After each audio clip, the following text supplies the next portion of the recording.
Le président Erdogan l'avait annoncé, il a dû le confirmer une seconde fois pour qu'il n'y ait pas de malentendu. Oui, les élections générales auront bien lieu le 14 mai prochain, un mois plus tôt qu'il ne l'avait initialement indiqué. Les sondages continuent de ne pas être bons pour Erdogan et le Parti conservateur de la justice et du développement, l'AKP.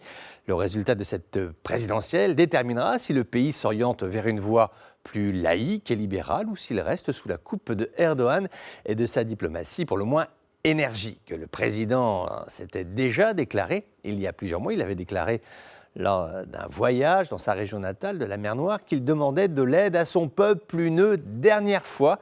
Les célébrations du centenaire de la Turquie ont toutes été centrées sur sa personne, ce qui donne le ton de la campagne électorale actuelle. Le problème n'est pas cette posture, les Turcs y sont habitués, mais son bilan économique, véritable talon d'Achille de l'AKP. Les gestes ont été faits, des gestes. En janvier, il a annoncé une augmentation des salaires des fonctionnaires à 2 reprises, d'abord plus 25% et puis après plus 5% supplémentaires. Est-ce que cela sera suffisant face à l'opposition pour l'heure incarnée par ce que l'on appelle la table des 6? C'est une plateforme qui réunit le Parti populaire républicain social-démocrate avec le parti de la droite II et puis le Parti conservateur Felicity, ainsi que 2 autres ramifications de l'AKP. Il s'agit en fait d'une coalition. Le nom du candidat de cette coalition devrait en émaner. Alors pour l'heure, cette coalition esquive la question du candidat. Elle affirme qu'elle se concentre d'abord sur son programme commun.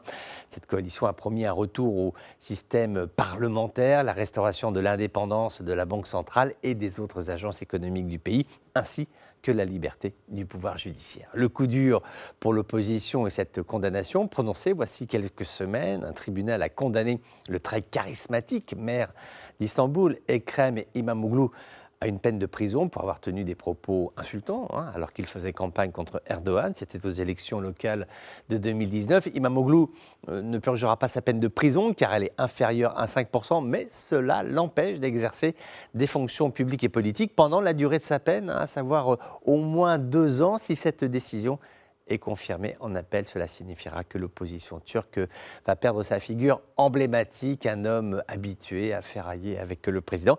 Il faudra trouver un autre candidat, un homme qui soit de la taille de Recep Tayyip Erdogan. Il n'y en a pas beaucoup qui soient de sa carrure pour l'affronter dans cette nouvelle élection présidentielle en Turquie.